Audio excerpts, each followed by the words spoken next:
Me parece inaudito esto. ¿Qué cosa? ¿Qué Son las cosa? 6 de la mañana, Mayol. Ahora Mira, te tocó a ti, ahora te tocó sí, a ti. yo voy a desclasificar. Mayol, hablamos ayer, anteayer, dijimos, ya, perfecto, sí, hagamos este es un podcast especial, ya lo saben en el título, vamos a hablar de España, vamos a hablar con una profesora, Carolina Plaza, socióloga, muy bacana, así que estamos esperando, en 5 minutitos quedó de entrar. Y entonces me dice, Alberto me dice, ya, estamos listos, pero solo puede ser a las 12. A las 12. Ya, perfecto, tengo 32 minutos en la mañana, después, perfecto, llego a la casa, no hay rollo, a las 12 lo hacemos. Entonces, claro, era a las 12 de Europa, 6 de la mañana, aquí estoy.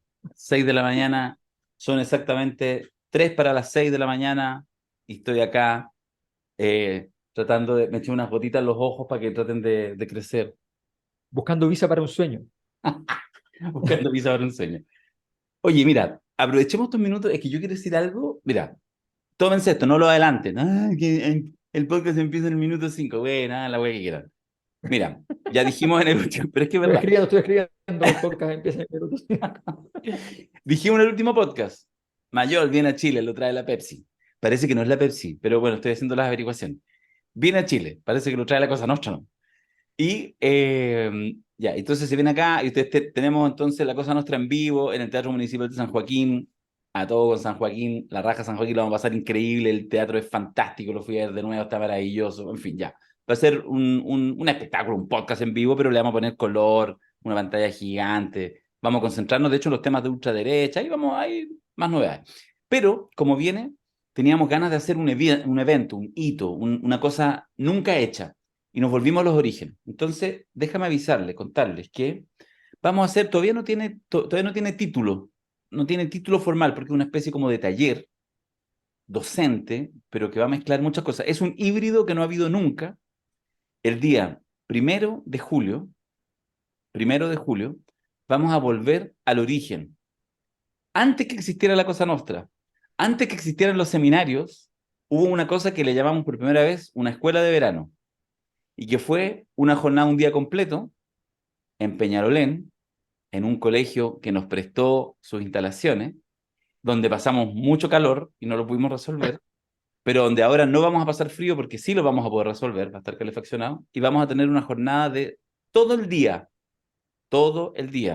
desde las 9:30 de la mañana hasta las 9 de la noche, todo el día, para analizar, para hacer un trabajo especial, una selección de las 50 leyes, pero vamos a concatenarnos con el proceso que estamos viviendo actualmente. Vamos a almorzar juntos, vamos a compartir un Pueden haber asado. empanadas, pueden haber ¿Ah? empanadas, pueden haber empanadas, por favor. Bueno, puede que sea con empanada, pero va a ser una cosa así por todo lo alto. Vamos a cerrar con una versión que no existe, que se ha construido solo para esta Empanadas de loco. ocasión, una especie como de los Padrino Awards, pero donde ustedes, los asistentes, serán, no, mira, no les voy a No, adelantar déjalo ahí. detalles, va a ser una locura, Ya. va a ser una locura, una jornada intensísima, de mucha intensidad intelectual, de mucho compartir, de mucha fraternidad. Hemos querido, exprofeso, hacerlo en el lugar donde parte de esto se inició hace más de 5 años, en enero del 2018, y ahora en julio, 1 de julio, sábado 1 de julio del 2023, nos vamos a volver a reunir con Alberto Mayol y con algunos amigos, con algunos invitados. Vamos a terminar con una copita, vamos a terminar. ¿Se acuerdan esos bar abiertos en Estadio Italiano, los que fueron a los primeros seminarios de las 50 leyes del poder? Bueno, todo eso va a estar encima de la mesa en un momento imperdible, vacantes obviamente limitadas. Estamos hoy subiendo ya la oferta, así que entren, no les voy a contar más. Alberto contará alguna cosa, pero seminarios lacosanostra.cl, y ahí van a encontrar el detalle de lo que estoy diciendo, y espero que nos encontremos y que se llenen pronto las vacantes para que estemos ahí juntos y juntas el próximo sábado 1 de julio. Yo quiero contarles que yo impugné esta idea al principio, la impugné duramente. Obvio.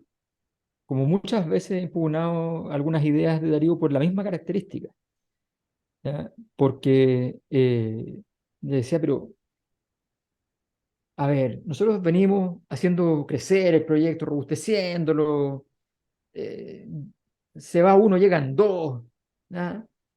currículum a currículum, así por todo lo alto. Tenemos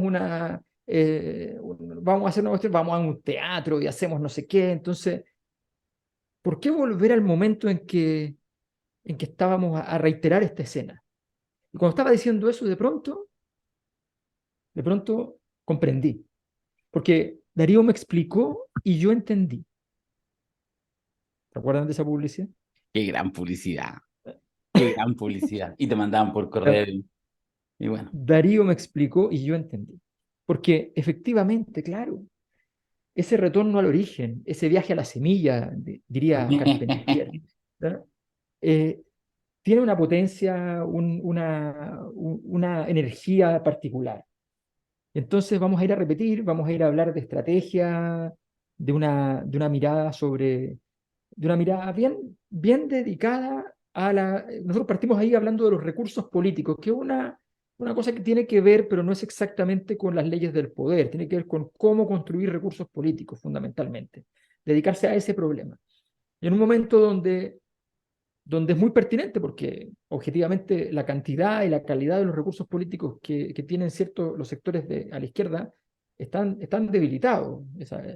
Entonces, me parece interesante efectivamente que uno pueda volver a ese lugar. Bueno, pero volver a ese lugar temático y además volver al lugar donde todo comenzó tiene un efecto ritual muy potente y volver a tener allí la parrilla o algo semejante encendido para efectos de esta...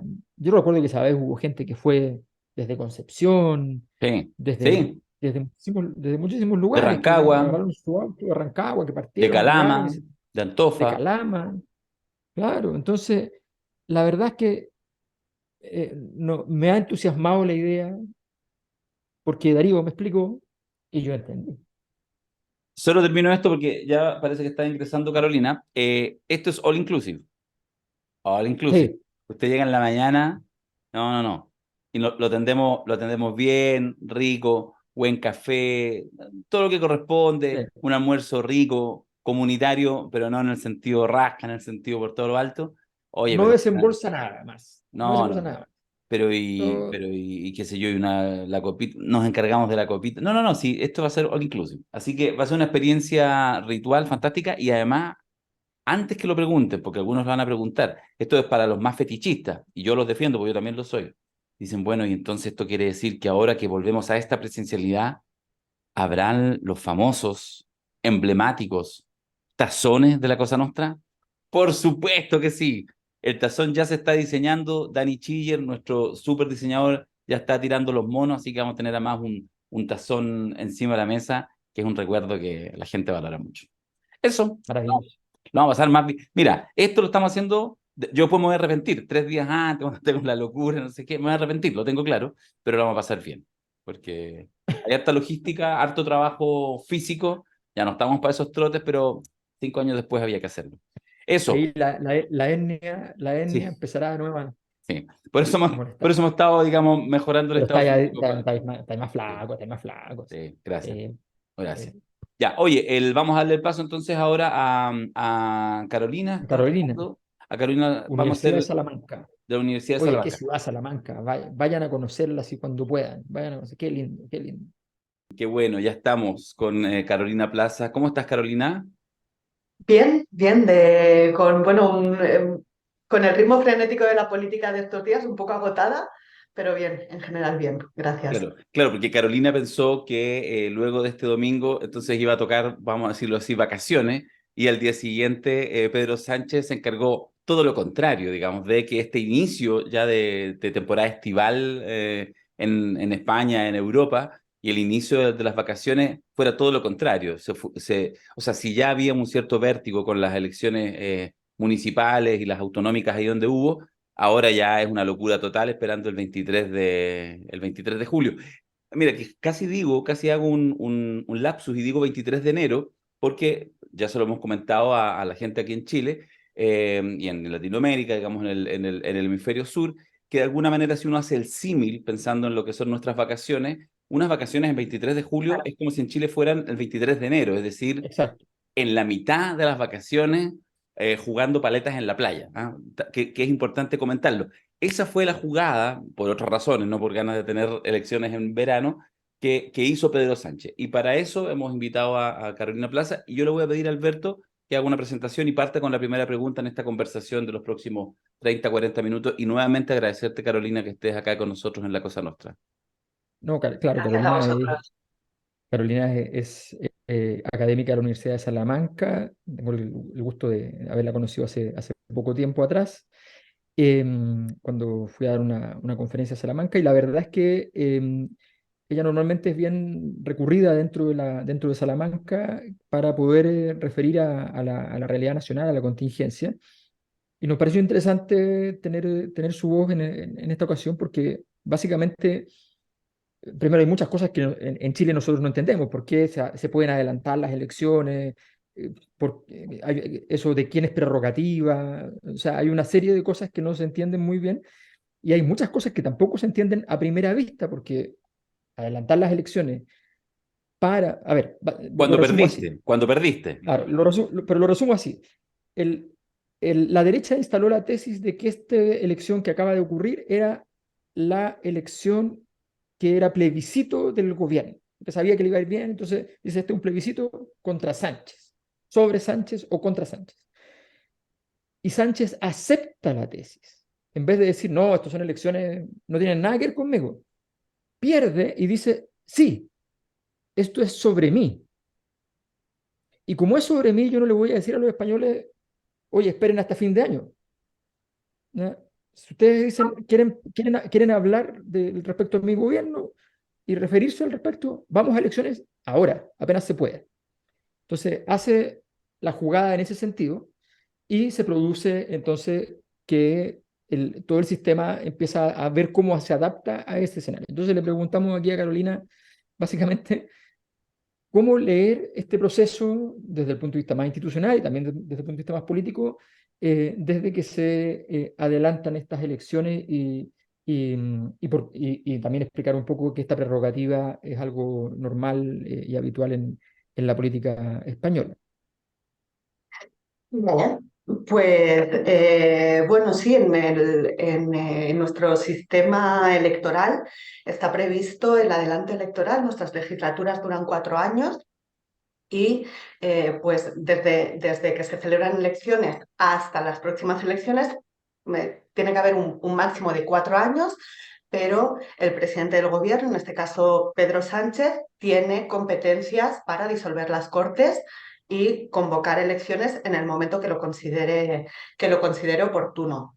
A nivel institucional, a mí me parece que Pedro Sánchez también lo que hace es aprovechar esta ola que va a venir después de estas elecciones nacionales de pactos para la formación de gobiernos, ¿no? Los pactos que van a establecer los gobiernos autonómicos y los gobiernos municipales también no van a ser ajenos a esta nueva convocatoria electoral, ¿no? Entonces, pensad que la campaña electoral va a empezar unos días después. Los pactos autonómicos y municipales tienen que ser como muy tarde, el 17 de junio, tienen que estar investidos todos los gobiernos y, bueno, ahí se van a tener que posicionar sobre todo los partidos de la derecha, ¿no? El Partido Popular, que hasta ahora ha sido reacio a posicionarse sobre los pactos con Vox, con el partido de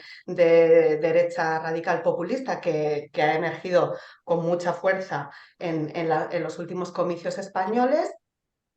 Ha sido reacio a posicionarse si va a pactar con él, si va a hacer un pacto general en todas las autonómicas, si va a ir región a región, etc. Bueno, pues eso va a influir mucho en los pactos que tomen y en la campaña electoral que se inicia unos días después, ¿no? Estos dos niveles de gobernanza que tenemos en España van a estar muy influidos unos con los otros, ¿no? Porque primero está toda esta lógica de pactos, esta lógica de campaña electoral, y esta cuestión que tiene que ver con Pedro Sánchez, ¿no? Y aquí viene ya el análisis más político.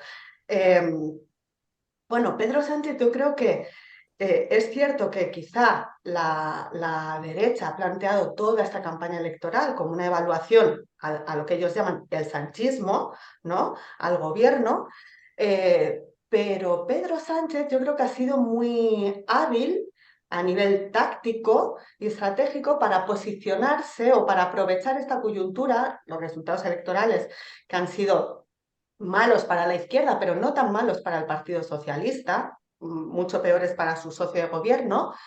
Creo que ha aprovechado esta circunstancia para tratar, es una estrategia arriesgada, pero para tratar de aglutinar de nuevo a toda la izquierda en el paraguas del Partido Socialista, ¿no? Entonces, no me parece casual que haya convocado, que haya adelantado las elecciones no para septiembre, ¿no? Después del verano, de las vacaciones, que normalmente no sucede nada en política, en España, bueno, como en cualquier sitio, ¿no? En las vacaciones no pasa nada, sino antes de aprovechar toda esta marea que va a venir en las próximas semanas en relación con los gobiernos de derechas que se van a formar, ¿no? Pero si nos fijamos en realidad, en realidad Pedro Sánchez del Partido Socialista no ha perdido tantos votos, ¿no? Entonces yo creo que esta estrategia le permite, pues bueno, mantenerse al menos, ¿no? Y ser seguramente el escenario A que él plantea es que va a estar en la oposición, pero ser una oposición pues más fuerte que lo que sería seguramente en unos meses. ¿Tú crees, por lo tanto, que Pedro Sánchez, una pregunta muy cortita, ¿tú crees que Pedro Sánchez maneja como hipótesis principal perder el gobierno, pero prefiere perderlo haciendo este gesto de aglutinar y prepararse más bien para la oposición? Yo creo que es lo que dicen todas las encuestas y no es un escenario que él descarta totalmente. Además, bueno, tenemos toda la cuestión, la turbulencia que hay a la izquierda del PSOE ahora mismo con este nuevo partido Sumar, las coaliciones que se establezcan entre Podemos, Izquierda Unida, bueno, la multitud de actores que hay en ese espacio, que son realmente los verdaderos perdedores de estas elecciones municipales y autonómicas. Y sin ellos no va a poder gobernar, ¿no? En España, desde 2011, aproximadamente los últimos 10 años, todas las elecciones, los dos partidos grandes, el índice de competitividad, que es la suma del porcentaje de los dos partidos mayores, mayoritarios, el PP y el PSOE, ha ido decreciendo, ¿no? Entonces ahora tenemos pues una suma, ahora estas elecciones ha subido un poquito, pero están alrededor del 60%. No pueden hacerse gobiernos de mayorías y los gobiernos de coalición han venido para quedarse, ¿no? En España. Y él sabe que sin una izquierda, su izquierda fuerte, no puede gobernar y ahora mismo no está fuerte. Y era muy difícil que se recuperara de aquí a noviembre, ¿no? Yo creo que lo que también ha hecho en ese sentido es meterles un poquito de prisa, acabar con un periodo de disputas estériles entre los diferentes actores y obligarles a coalicionarse. Creo que esta inmediatez, él piensa que le puede beneficiar mucho más que la espera o dilatar este proceso hasta final de año, ¿no? Y tener pues lo que yo creería que hubiera pasado, que es pues estas discusiones para coalicionarse entre Podemos, Izquierda Unida y Sumar, el nuevo actor, que como hemos visto, por lo menos en estas últimas elecciones, desmovilizan bastante a la izquierda. Entonces necesitamos, yo creo que Pedro Sánchez lo que quiere es aprovechar un contexto de máxima posibilidad de movilización para el electorado de izquierdas y si puede aglutinar a todo el electorado en torno al PSOE, pues mejor, ¿no? Carolina, Pero sí, sí. una pregunta, Alberto, perdona, estoy un poco ansioso. Dale, dale, dale. Pero después de esta me callo y te dejo un par y ahí voy de nuevo. Quiero terminar, por mi parte, la consulta por el lado de la izquierda. ¿Dirías tú que se cierra un ciclo que culturalmente podríamos abrirlo en el 15M hace casi una década, en que la izquierda que está a la izquierda del PSOE, Podemos, Unidas Podemos, bueno, Izquierda Unida, que se revitaliza, sumar las cosas de ahora, más, en fin, todas esas cosas. Pablo Iglesias, Errejón y compañía. Se cierra el ciclo, es decir, no fueron alternativa, al menos en esta vuelta histórica, y por lo tanto ahora están condenados en los próximos años a deambular básicamente en la intrascendencia, ¿crees tú? Bueno, sí creo que se cierra un ciclo. el ciclo que se abre con el 15M, claramente en estas elecciones se ha cerrado, pero no ha sido un cierre abrupto, sino que se venía cerrando en las últimas elecciones. En las de 2019, claro, si vemos los resultados electorales, a mí me gusta ver los datos no tanto en porcentajes, sino en absolutos, ¿no? Entonces, si vemos los datos, en realidad la izquierda, bueno, ha perdido mucho Podemos, ¿no? Pero la izquierda no ha perdido tanto en comparación con 2019. No ha sido un gran vuelco electoral, sino va a ser un vuelco institucional el que va a haber, ¿no? Ya en 2019 estuvieron ajustados muchísimos gobiernos autonómicos y municipales, y ahora, bueno, pues ha acabado de cerrarse este ciclo y parece que estamos en la reacción a ese ciclo de 10 años que ha habido, donde la izquierda, a la izquierda del PSOE o la izquierda radical, como lo queramos llamar, ha tenido mayorías históricas, ¿no?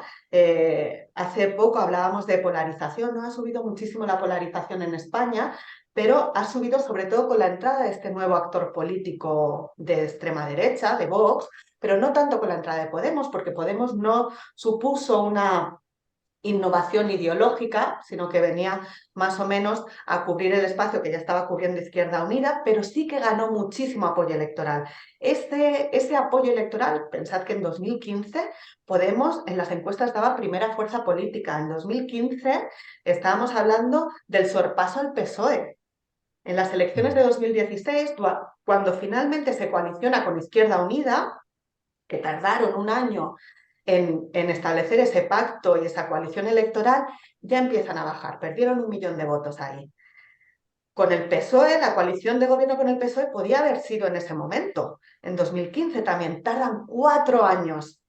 Y en esos 4 años, en cada comicio, Podemos, una vez tras otra, está perdiendo electorado. Entonces, sí es verdad que ha habido un ciclo donde la izquierda radical ha tenido un apoyo electoral histórico, que nunca visto en España, y además poder institucional.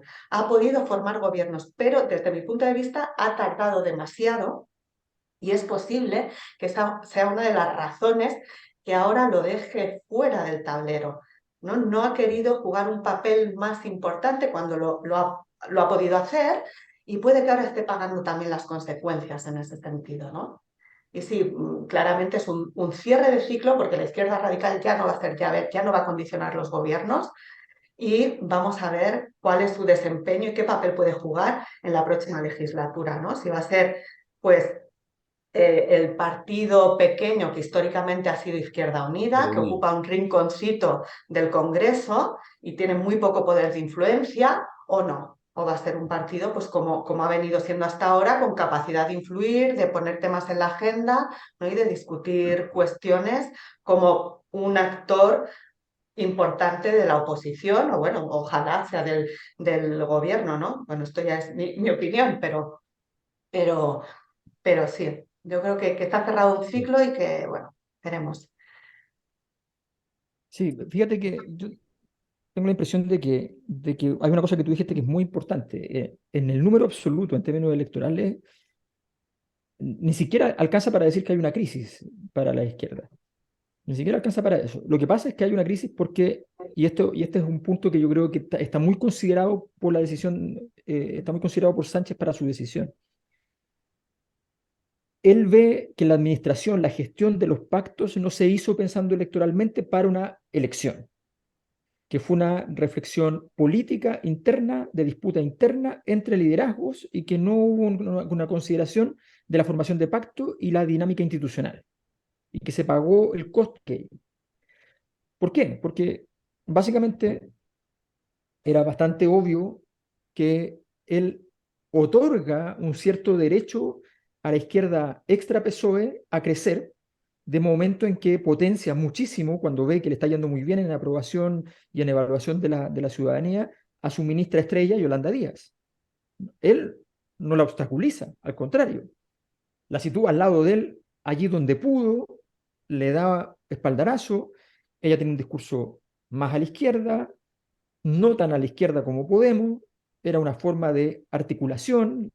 Es cierto que le permitía a él un discurso más moderado desde la izquierda extra PSOE, pero al mismo tiempo estaba dando un espacio para ese mundo.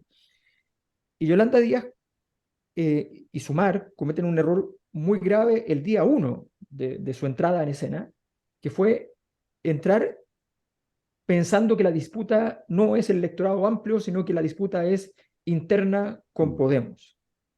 Y entran a chocar con Podemos el día 1. Tú estás presentándote al mundo, estás diciendo yo vengo aquí a cambiar las cosas, qué sé yo, y te pones a pelear con Podemos para efectos de la ciudadanía a 3 centímetros de distancia tuyo.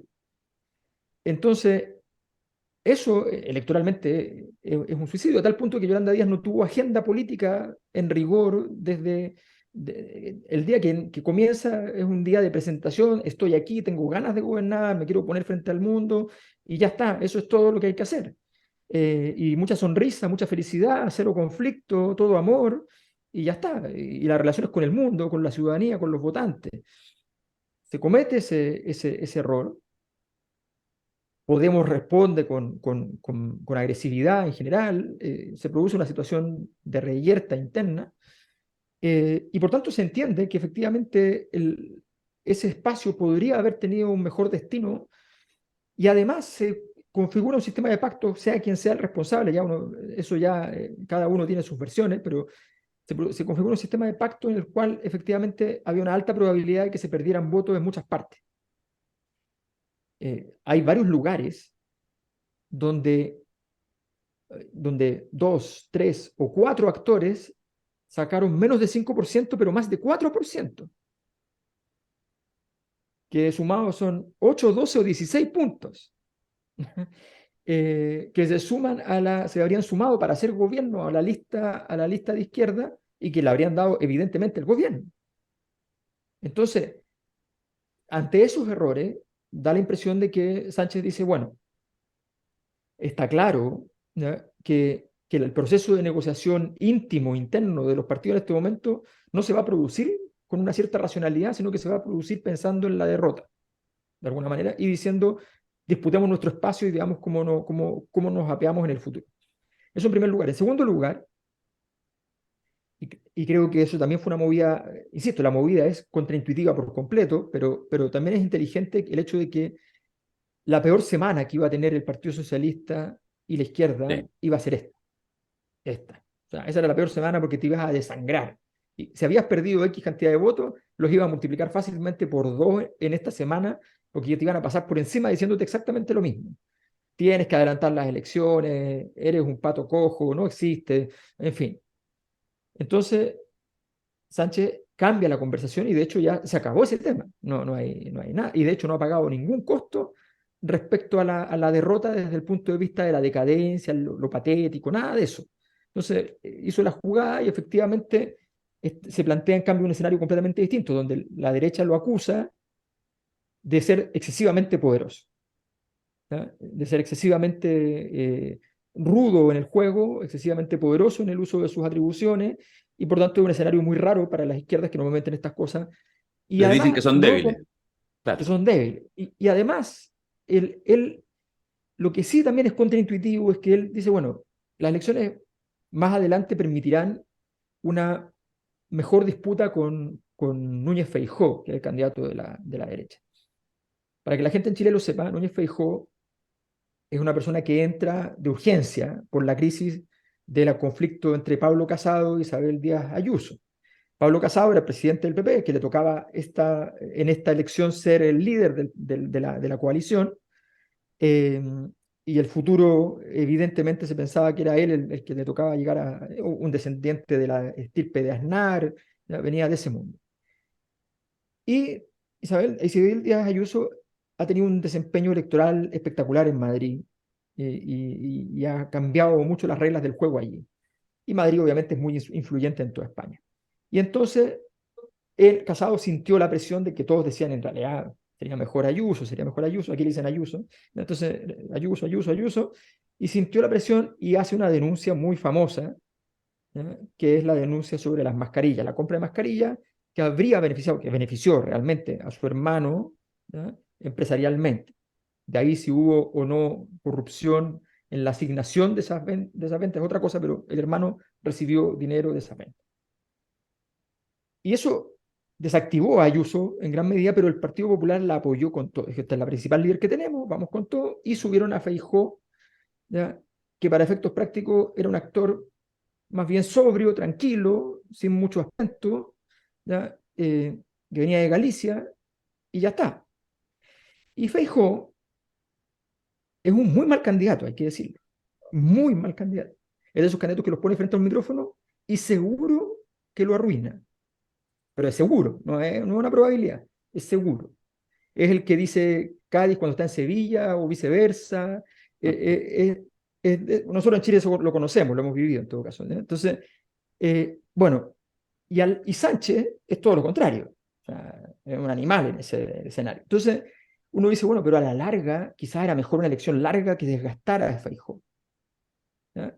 Pero Sánchez toma esta decisión entonces en un escenario muy complejo y adelanta y genera la tensión dramática que estamos viviendo en este momento, que es, en todo caso, de un nivel de intensidad, de erotismo súper elevado. O sea, esto generó realmente una revinculación muy fuerte con la disputa política, cosa que es interesante. Se habla mucho de que como es verano probablemente haya una alta abstención y cosas por el estilo. Eso estará por verse porque como se armó un conflicto muy claro, creo que está muy, muy, muy interesante. Y si la disputa se centrara entre el sanchismo, como le dicen para denostar a Sánchez, eh, y que es un error de la derecha, porque decirle el sanchismo es levantarlo, o sea, pero bueno, ya está, ya lo hicieron. Ya, el sanchismo y el feijoísmo, no tengo ninguna duda de que el sanchismo le gana al feijoísmo. Lo que pasa es que se está jugando en un escenario, en un plano inclinado donde mucha gente, en un escenario de impugnación mundial, ataca al presidente del gobierno, que es una cosa bastante normal en todas partes. Yo creo, Alberto, que tú has apuntado una cosa muy importante que también ha tenido Sánchez en cuenta para este adelanto electoral y tiene que ver con el PP, el liderazgo dentro del Partido Popular, por un lado, y sobre todo esos cambios de liderazgo y de rumbo que hemos estado viendo en los últimos años, motivados por la relación que van a tener con este nuevo partido que viene por la derecha, que es Vox.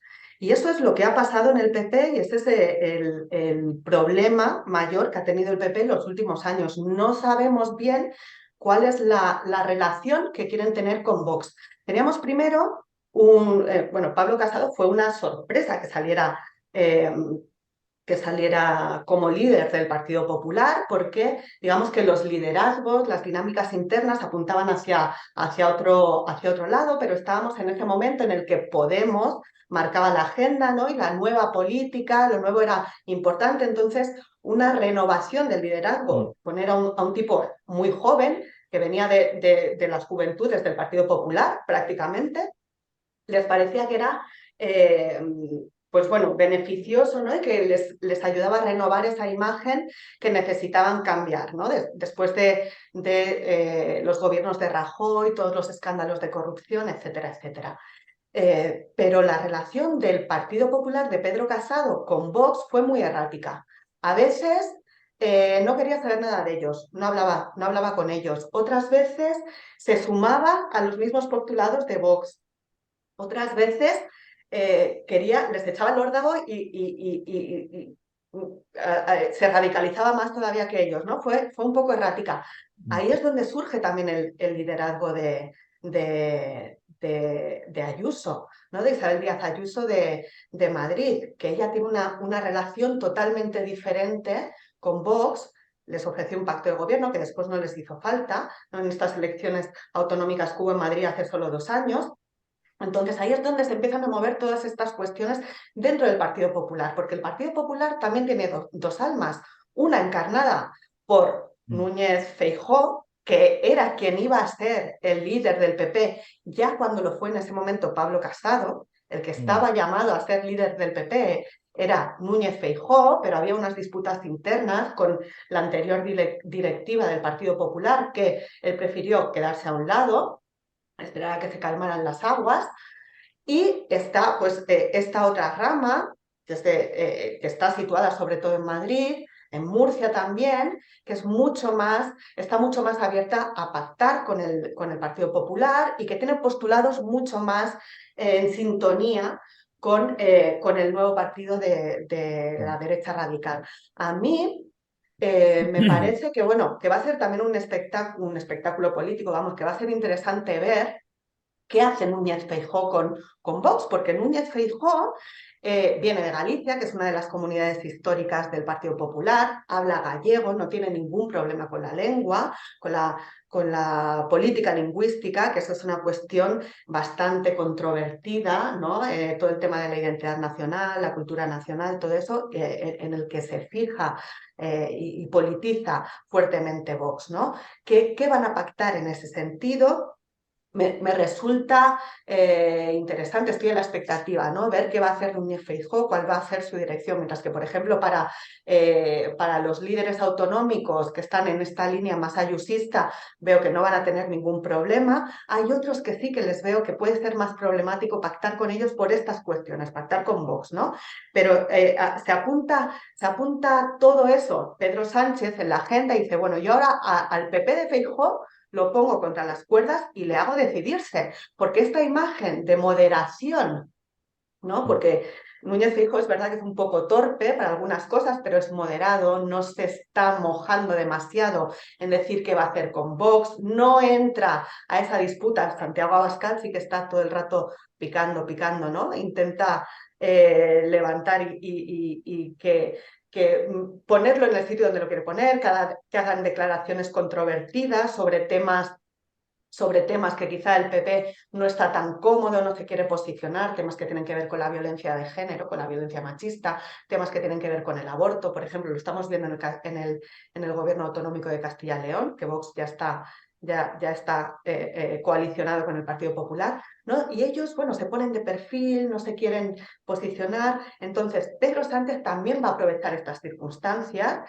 y yo creo que va a intentar mover las aguas del Partido Popular y ver, bueno, al final también, fíjate que yo creo que aprovecha la cuestión de aquí a julio, Ayuso no le da tiempo a disputar el liderazgo del Partido Popular a Feijóo, mientras que de aquí a noviembre es posible que sí. Mm. Ayuso, el Partido Popular de Ayuso en estas elecciones no ha tenido más votos que las anteriores de hace 2 años. De hecho, ha perdido. Lo que pasa es que tiene más escaños, una mayoría absoluta, porque Podemos no ha pasado la barrera electoral y se ha quedado fuera. Es decir, la tarta de Madrid era la misma, pero a repartir entre menos. Menos. Entonces, por eso tiene más votos Díaz Ayuso, pero no ha ganado votos, no ha ganado en Votos. votos. Mm. Pero esta estrategia, o sea, el liderazgo de Díaz Ayuso a nivel nacional sí que puede aglutinar y tener un PP mucho más fuerte, quizá quitarle votos a Vox. Vox ha perdido votos en Madrid Mucho. cuando ha ganado en el resto de comunidades autónomas. Entonces, yo creo que eso también lo ha aprovechado Pedro Sánchez, ¿no? Se ha dado cuenta bueno, pues que el liderazgo dentro del Partido Popular no está tan claro y también los quiere forzar un poco en ese sentido, ¿no? Y aprovechar esta circunstancia en su favor. Sobre eso justamente hemos estado ya un poco girando la conversación y el análisis, mirando a los que posiblemente el 23 de julio podrían instalarse como ganadores y como nuevo gobierno. ¿Ah? Y efectivamente hay que decir que no es que el péndulo gira y vuelve el PP, porque si es que vuelve el PP es con sus amigos por conveniencia de Vox. Me interesa mucho que pudieras, te pido una reflexión, Carolina, en este sentido. Digo una cosa que además es muy interesante y muy sexy, por eso estamos probablemente desde Chile, como otros países de Latinoamérica, mirando y referenciando lo que sucede en España por múltiples razones, culturales, etcétera, pero también porque hay un paralelo en términos de coaliciones políticas casi idéntico en el caso de la realidad de los últimos años, la última década en Chile con la última década en España. Tú lo sabes bien, que también tienes ahí una cierta conexión académica con Chile. Pero claro, cuando uno ve a Vox, lo que aquí sería el Partido Republicano, uno ve al PP, lo que aquí sería Chile Vamos, pero con una diferencia. Y esto es lo que te quiero preguntar, a ver si hacemos futurología. Y porque además yo sé que uno de tus temas que te interesa es el tema de los populismos, especialmente los populismos, digamos, desde la derecha. ¿Ah? Esta idea del euroescepticismo, toda esta agenda, que nuevamente también empatan. Aquí en Chile nadie de ultraderecha que se precie no hace alusión a la Agenda 2030 de la ONU, que es una cosa así como mitológica, pero que supone que es terrible, digamos, que implica que aunque tú no quieras, yo tendré que ponerme una camisa rosada y salir bailando con otro hombre, aunque sea heterosexual, porque así es la Agenda 2030. y tendré que ponerme muchas vacunas con chips y esas cosas. Perdón esta desviación humorística, pero que es un poco así. Bueno, acá en Chile lo que pasó es que finalmente, o finalmente en esta parte de la historia, el Partido Republicano, la extrema derecha más radical, se comió en las últimas elecciones a la derecha más tradicional. Un partido de ultraderecha le gana a tres partidos, dos muy tradicionales y un tercero, una especie de ciudadanos que se suma. Y por lo tanto, lo que hoy en Chile aparece es que si la derecha ganara en las próximas elecciones presidenciales, falta todavía bastante, poco menos de 3 años, pero todo parece indicar que sería de la mano de la ultraderecha, de Vox, sería Santiago Abascal y no Feijóo. Entonces, la pregunta que te hago es, Disculpa, Darío, disculpa, sí, agreguemos en todo caso, para ser justo, que también ocurre por izquierda, que la izquierda derrota a la centroizquierda por primera vez y la al sorpaso también. en La Chile, combinación claro, entre en Chile, el PC más el Frente Amplio, destruyen ya, en términos políticos a todo el centro, la centroizquierda, a la incluyendo el Partido exconcertación, Comunista, claro, que es un partido tan grande, ¿me entiendes? claro. O sea, también Pero es, exactamente, exactamente. Pero entonces, pero lo que digo es, en el caso de la derecha, que a mí me interesa ese fenómeno, fíjate que incluso más allá de lo político electoral, porque creo que eso puede ser movible, sino como de las sensaciones, de lo cultural que instala en esta época y que uno mire que es un fenómeno bien contemporáneo, digamos, o sea, digamos, no, Trump no fue casualidad ni siquiera en Estados Unidos, digamos. Algo más nos hablaba. Un discurso que no estaba representado nos habla. Y eso que yo creo que hostiga mucho a las izquierdas, es decir, la capacidad de un discurso de ultraderecha de conectar a veces muy bien con sectores populares, que jamás uno los habría imaginado masivamente en ese discurso, bueno, eso es lo que estamos en presencia. Entonces, te hago un poco la consulta. ¿Cómo tú ves este eje de desplazamiento? Y si efectivamente quizá en España ya también pasó el mejor momento de Vox en el sentido de que hay una contención y que finalmente, eso hace 5 años atrás, 4 años atrás, no estaba para nada claro, los populares lograron contener y por lo tanto van a administrar efectivamente una derecha más moderada, o si en realidad sigue habiendo en Vox, con esta intención de voto en torno al 15%, en ascenso aún, hay elementos para pensar que esto puede seguirse radicalizando y que quién sabe, de repente uno pestañee y sea efectivamente el hombre que esté en la pole position, Santiago Abascal o alguien que esté en ese mundo de la ultraderecha que tanto encanta generar en la ultraderecha local aquí en Chile y por eso Kast cada vez que va y le hace ojitos y lo mira con indisimulado deseo. ¿Cómo ves tú ese fenómeno tanto en lo político como en lo cultural, en España, en Europa? Eh, bueno, yo creo que has apuntado justo al centro de la cuestión, ¿no? Y es todo el tema identitario, cultural al que apelan, ¿no? Estos partidos políticos de derecha radical populista y que, bueno, que logran conectar con unos sectores de la ciudadanía que de alguna manera pues, se han sentido por diversas razones y por múltiples causas agraviados, desplazados, que se han quedado atrás, ¿no? Entonces sí que logra conectar con ellos, sobre todo a través de estas cuestiones identitarias, ¿no? En España, pues por ejemplo, ha movilizado muchísimo todo el tema nacional en relación a las... a las demandas de independencia de Cataluña. Ese ha sido el primer tema Sí. por el que entró Vox con tanta fuerza, ¿no? En el debate público. Porque además, bueno, no nos olvidemos que un poco parecido al espacio de la derecha en Chile, ¿no? También Vox es una escisión del Partido Popular que considera que el Partido Popular es demasiado moderado, ¿no? Y que se necesita cubrir ciertas posiciones o hacer propuestas más radicales, más extremas, más contundentes contra ciertas cuestiones que atentan contra la unidad de España, etcétera, etcétera. Todo muy macho alfa, todo muy macho Sí, alfa. sí, sí, sí. Y además, bueno, de hecho, ese es uno de los principales temas que movilizan también, ¿no? Aquí en España el tema en contra de la migración ha sido muy importante, que es como el tema típico de la extrema derecha en Europa, pero la cuestión antifeminista, o sea, meter en el debate público que quieren romper con el pacto de Estado contra la violencia machista, que es un pacto de Estado, tenemos una de las leyes pioneras en contra de la violencia machista, que en principio todas las comunidades autónomas, todos los gobiernos de los últimos 10 años no han tocado, han apoyado, han votado. Ellos quieren romper con esta ley, no hablan de violencia machista o violencia de género, sino de violencia intrafamiliar, quieren venir a cambiar los términos, o sea, la agenda antifeminista es una de sus principales agendas. Yo diría que en España es incluso más importante que la agenda antiinmigración, que también es importante. Pero la antifeminista es muy importante para Vox, ¿no? Están movilizando este tema porque al final, bueno, también les permite posicionarse, distinguirse de sus oponentes políticos, ¿no? En ese sentido, cuestiones que tienen que ver también con el derecho al aborto, que en la legislatura de Zapatero se aprobó una ley del aborto bastante permisiva, ¿no? Donde, bueno, el aborto no está bajo ninguna causal.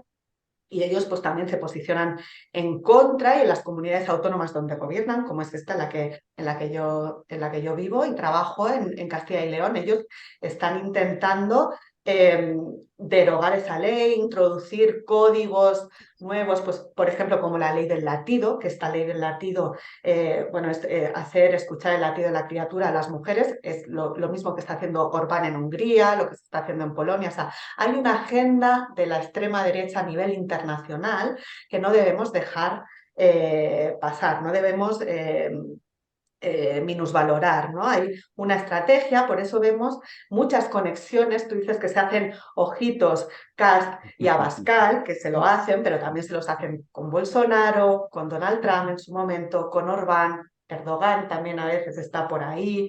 Entonces tenemos exponentes de la extrema derecha a nivel internacional que tienen una estrategia común, que han sabido detectar las angustias de la ciudadanía en términos económicos, pero también culturales, ¿no?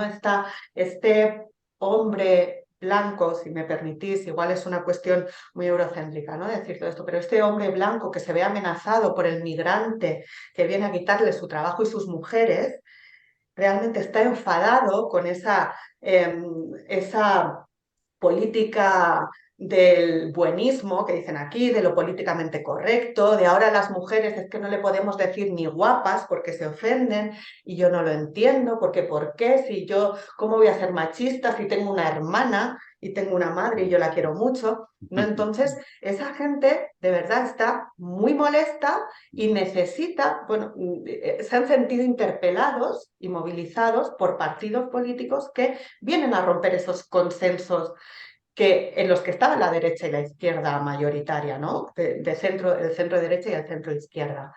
Entonces, pues bueno, vamos a ver cómo se articula todo esto dentro de las sociedades, porque también lo apuntaba Alberto, ¿no? Ha habido una polarización por el otro lado también. No es casual que en Chile o en España, en los últimos años, posiciones más radicales por el lado izquierdo, todas las cuestiones que tienen que ver con el feminismo, pero también con el medio ambiente, por ejemplo, la protección del medio ambiente, cuestiones que tienen que ver con la protección de los estados de bienestar o la redistribución de la riqueza, ¿no? Que han desplazado un poco a esas fuerzas socialdemócratas que estaban más cercanas, bueno, a políticas económicas pro mercado, etcétera, ¿no? Les han desplazado, han quitado de ahí. Que hayan ganado fuerza electoral esos polos, el polo más radical, no es casual, o sea, las mismas sociedades, los mismos grupos sociales están ahí. Entonces ahora estamos en un momento de tira y afloja, ¿no? Hemos visto en los últimos años un tira por parte de la izquierda, han habido conquistas, sobre todo en cuestiones que tienen que ver pues, con los derechos de las mujeres, por ejemplo, ¿no? Conquistar espacios para la igualdad, en pro de la igualdad, y ahora estamos, como yo lo veo, en el lado reaccionario, en la reacción a ese progreso, ¿no? Entonces, bueno, vamos a ver cómo se desarrollan en los próximos años. Creo que al final hablar de votos, aquí en estos días estamos mucho en esa discusión de los votos, los porcentajes de unos partidos y de otros para hacer predicciones electorales, obviamente, ¿no? Tenemos unas elecciones en 2 meses, pero para mí lo más interesante va a ser qué pasa en los congresos, qué pasa en los parlamentos, ¿no? ¿Cuál va a ser el desarrollo legislativo de estos gobiernos? Tanto el desarrollo legislativo propio como qué es lo que van a anular de lo que se ha avanzado en los últimos años, ¿no? Porque la derogación de las políticas públicas también está a la orden del día Sí. en ciertas cuestiones, ¿no? Entonces, bueno, Sí, vamos a verlo, pero estamos ahora ahí en ese repliegue identitario también por parte de la ciudad, por parte de la ciudadanía, ¿no? Creo que no es toda la ciudadanía en general, que hay grupos muy específicos que se movilizan y que les interpelan estos partidos políticos. Sí, de hecho, el concepto de derogación de las decisiones tomadas durante este gobierno se ha planteado directamente por la derecha. Es importante decir que, hago una aclaración también para Chile, que se me había quedado en el tintero. eh, cuando Carolina dice la disolución de las Cortes por parte del presidente, eso significa que en Chile la disolución del Congreso. Digamos. La Corte, las Cortes son el Parlamento, las Cortes Generales son el Parlamento, que básicamente la Cámara de Diputados y el Senado, ¿correcto? Así que para que quede claro eso. Ahora, este tema que está planteando al final, Carolina, bueno, que es muy largo porque, porque es el tema central finalmente de la discusión política en general en muchos lugares, es bien importante decir dos o tres cositas también. A ver, primero, el gobierno de Pedro Sánchez ha tenido muchísimas medidas de corte social, muchísimas, entre otras cosas que a nosotros nos parecen inimaginables. Desde hace un par de años ya, las pensiones están indexadas a inflación. O sea, por ejemplo, el año pasado hubo en Chile una inflación casi del 10%, se habría subido entonces la pensión cerca del 10%. ¿Ya? Y el año siguiente, si es 5, o sea, sube 5. Y así sucesivamente. Es una medida muy dura en términos de gasto público y es muy importante en términos de ingresos en los hogares. En segundo lugar, hay medidas como, por ejemplo, se tomaron muchas medidas de mitigación de la crisis energética. En Inglaterra, en Alemania, la gente en los inviernos lo pasó muy mal porque subió muchísimo el precio de la electricidad y la energía en general. En España, la verdad es que lo que se llegó a notar, aunque se hizo mucha campaña al respecto, la verdad es que fue muy inferior a los problemas que se vivieron conozco mucha gente en otros países de Europa donde la situación era inmanejable y en España era manejable. Existía el problema, pero era manejable. Entonces hay un conjunto de elementos sociales, son muchos, ¿ya? Que efectivamente, bueno, se aumentó el sueldo mínimo, un conjunto de elementos al respecto. Pero ¿dónde está el quid del asunto en términos de por qué finalmente un gobierno que en muchos aspectos, de hecho, fue felicitado a propósito de estas cosas más hegemónicas, ¿no? En el Foro Económico Mundial, Pedro Sánchez fue felicitado explícitamente y en nombre de la Unión Europea se le preguntó qué aconsejaba al resto de los países de la Unión Europea para la gestión económica. Nos parece una cosa que es poco usual y que incluso los sectores de izquierda podrían decir, no, esto es una nueva señal de las tendencias a la derechización, en fin. Pero la derecha lo que lee es algo completamente distinto y este es el punto que me parece importante destacar. Ellos lo que ven es fundamentalmente, eh, uno, el tema de que Pedro Sánchez llega con un problema irresoluble, que era el problema de Cataluña, y lo resuelve. Lo resuelve con negociación. Bueno, no sé si alguien se imaginaba una cosa distinta. Porque el PP intentó sin negociación y le fue pésimo. Lo único que hizo fue hacer crecer el independentismo catalán a niveles extraordinarios. Negoció y llegó a un acuerdo y el problema catalán está prácticamente resuelto. Prácticamente resuelto. ¿No? En segundo lugar, se le acusa de nuevo estar ilegalizando al partido heredero de ETA. La verdad es que hace mucho rato que la misma derecha había planteado que eso era un tema que estaba muy bien que llegaran, que salieran de las armas y llegaran a los votos y que era era una buena noticia. ¿No? Eso se planteó por la derecha y no había problema con eso. Pero nosotros entendemos claramente qué significa eso. Lo que significa fundamentalmente es atacar esta idea de que está siendo o blando o cómplice de sectores que mañana podrían ser terroristas, básicamente. Esa es como la lógica. Y en tercer lugar, un elemento que también es muy importante ha sido algunas de las políticas de género impulsadas por el Ministerio de Igualdad, que está dirigido por una de las personas más importantes de Podemos, digamos, que plantea, entre otras cosas, una ley que salió mal diseñada, esa es la verdad, que fue el tema de la ley sobre consentimiento, que redundó en emparejar de alguna manera delitos, hacer más parecidos en términos de penas los delitos más pequeños, entre comillas, para ellas no más pequeños, por eso lo hacen, más pequeños en términos de acoso sexual o abuso sexual, al respecto a los delitos más grandes. Y eso significó que hubo mucha gente que tuvo derecho a solicitar reducción de condena. ¿Ya? Básicamente violadores que podían pedir. Y eso generó entonces una crisis interna porque evidentemente no se habían dado cuenta de ese error, si no lo habrían hecho así. Y resulta que entonces se pagó un costo bastante alto y y los temas de educación, de la inserción en la educación pública, de no solo los temas de género desde el punto de vista de los temas de la mujer, sino que también los temas trans y un conjunto de otras temáticas que han generado mucha polémica. Entonces, esos son los temas que más han golpeado en este último tiempo a la izquierda, y lo más probable es que en los próximos días, semanas, básicamente el tema Bildu, el tema del País Vasco. De hecho, Feijóo partió hoy mismo, o sea, ayer en rigor, planteó muy fuerte ya directamente el tema, diciendo en el fondo, mire, yo ofrezco los votos para quien quiera salir electo en el País Vasco, porque si nos juntamos todos los que no son Bildu, hacemos gobierno. Está diciendo al PSOE, yo le pongo los votos, usted sea, pero vaya contra Bildu, para evitar que se produzca esa alianza. Entonces, es una jugada que tiene su maña, está bien hecha, y probablemente va a despertar algún problema. Así que con esto, con esto termino de dar el escenario. Carolina, seguramente tú querrás cerrar con algo porque ya estamos Yo creo listos con la hora. que lo que apuntabas, ¿no? Sobre el gobierno y la acción de gobierno del gobierno de coalición, ¿no? Es verdad que ha habido muchísima política social, sobre todo para enfrentar ese momento de la pandemia, ¿no? También pensad que veníamos del trauma de la crisis, de la gran recesión, de la austeridad, de la troika, veníamos de ese gran trauma del rescate medio encubierto también a España, pero que ha sufrido las consecuencias la mayor parte de la ciudadanía española, ¿no? Entonces, el hecho de que hubiera un gobierno de izquierdas con un partido de izquierda radical en el gobierno ha empujado a que pues, hayan tomado muchas medidas, muchas políticas públicas de paraguas social, ¿no? De rescate, en este sentido ha estado muy bien. Sin Podemos en el gobierno, yo no estoy segura de que se hubieran avanzado en todas estas cuestiones de la misma manera, al menos, ¿no? Probable. En ese sentido está todo lo que tiene que ver con el género también, ¿no?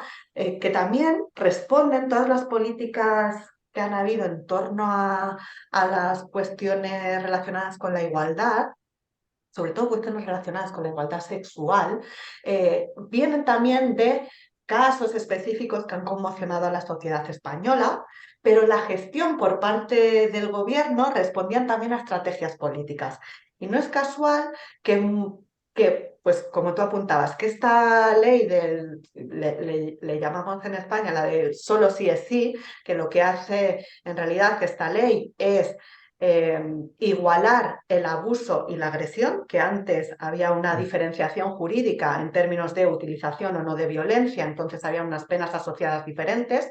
Ahora con esta nueva ley, abuso y agresión es lo mismo, la víctima no tiene que demostrar que ha habido violencia contra ella para que el agresor reciba una pena máxima, pero bueno, eso tiene unos efectos jurídicos sobre los ya condenados, etcétera, etcétera. Hay una disputa jurídica muy técnica en torno a eso, pero el gobierno de coalición muestra una escisión, desde mi punto de vista, muy profunda, que ha tenido muchas consecuencias, porque esta ley, aunque la iniciativa legislativa fuera del Ministerio de Igualdad y de Podemos, es aprobada por el gobierno de coalición. También sale del Consejo de Ministros en el que participa el PSOE. Pero más tarde, el mismo Partido Socialista impugna la ley, la quiere votar, o sea, la quiere derogar, se pone con la derecha en el Congreso para pasarla y humilla a su socio de gobierno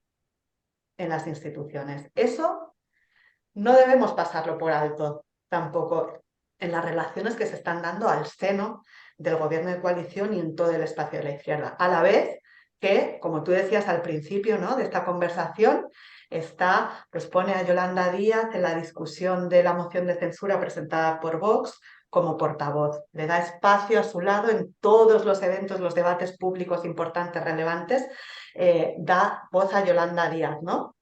Entonces, no es menor esta disputa que hay en el espacio de la izquierda, pero a todo esto, con todo lo que tú decías, todo esto a mí lo que me lleva a pensar es que en realidad estamos en un momento político que yo creo que en España, con toda seguridad, pero es posible que en otros lugares también, incluso en Chile, que da igual lo que hagan los partidos políticos en el gobierno, no es tan relevante, la gente no está votando en relación a la gestión, una agenda de gobierno, cuánto has avanzado. Está votando pues, en relación a otras cosas que tienen más que ver con esta batalla cultural, estas guerras culturales, ¿no? Que nos gusta mucho decir a los politólogos también, que se están librando sobre todo por parte de la derecha.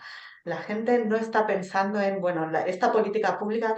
Yo, por ejemplo, claro, si tú lo ves en términos de intereses, ¿no? De defensa de los intereses de la ciudadanía, ¿cómo no le va a interesar a la ciudadanía que le suban el salario mínimo? Es que ha subido casi el 30% el salario mínimo en esta legislatura. Pues la gente con menor salario vota más a Vox. Es lo que nos están diciendo los estudios, las predicciones electorales, ¿no? Que hay una asociación entre la renta y el voto que es curvilínea en realidad. Tenemos a votantes de Vox en lo más alto de la escala de ingresos y en lo más bajo también. Pero ahí hay algo, ¿no? No están votando en relación a su situación económica, no están votando en relación a su situación económica personal, a cómo les va a ir, a lo que ellos necesitan, ¿no? Están votando con otros códigos, con otras preocupaciones, con otras cuestiones que se reducen, y también por ligarlo con lo que comentabas en relación a esta cuestión del centro-periferia, ¿no? Y la cuestión identitaria, regionalista y este clivaje que ahora está tan exacerbado en España, que es lo que tiene que ver con los regionalismos, pues con el País Vasco, con Cataluña, la independencia, etcétera. Al final la gente está votando en clave que te vote chapote, ¿no? Que es como la gran frase de la derecha de estas elecciones, que significa chapote es un terrorista, y significa pues, que a Pedro Sánchez lo voten los terroristas, ¿no? Que son sus amigos, que son sus socios en el gobierno, que son los que les han permitido gobernar, y el que se sienta identificado y en paz con eso, pues que vota a Pedro Sánchez. Los que no nos sentimos identificados, que somos La las gente personas bien. decentes, no lo votemos. Y en eso se han resumido estas elecciones, que te vote chapote. Y ya está, la acción de gobierno da igual, ha dado igual, no ha sido relevante. Impresionante, ¿eh? Bueno, la cultura Sí, importa, importa. sí. Importa Y la mucho. comprensión de la democracia también, ¿no? Sí, sí, sí. Bueno, en fin, hay muchos temas. Se siguen abriendo muchos temas. Carolina, te queremos agradecer. Ha sido una conversación muy productiva. Sé que la gente acá en Chile y bueno, en los lugares en que escuchan La Cosa Nostra va a valorar esta pasada. Y probablemente, aunque quizás estés, no sé, qué sé yo, en Palmas de Mallorca, en Gran Canaria, me parece que después del 23 de julio debiéramos volver a conversar, si te parece bien, para que analicemos, qué sé yo, no sé. Santiago Abascal como nuevo ministro de Mujer y Igualdad y Equidad de Género. Vicepresidente del gobierno. Porque tú sabes que a veces lo buscan, ¿ah? Algunos hacen esa jugada incluso y dicen, dame a mí el ministerio, ¿cuál es el más progre? Ese lo quiero. Sí, se Sí, lo sí, sí, sí. sí. Sí, sí, sí, no me extrañaría nada. Pero sí, acepto la invitación. Perfecto. Encantada, muchísimas gracias, sí. Muchas gracias. Bueno, Hay una muchas plaza gracias, Carolina. entonces académica ahí en Salamanca. Muchas gracias y hasta una próxima. Y chao también a todos los amigos de La Cosa Nostra. Nos vemos. Un abrazo. Chao, chao. Adiós. Muchísimas gracias. Chao.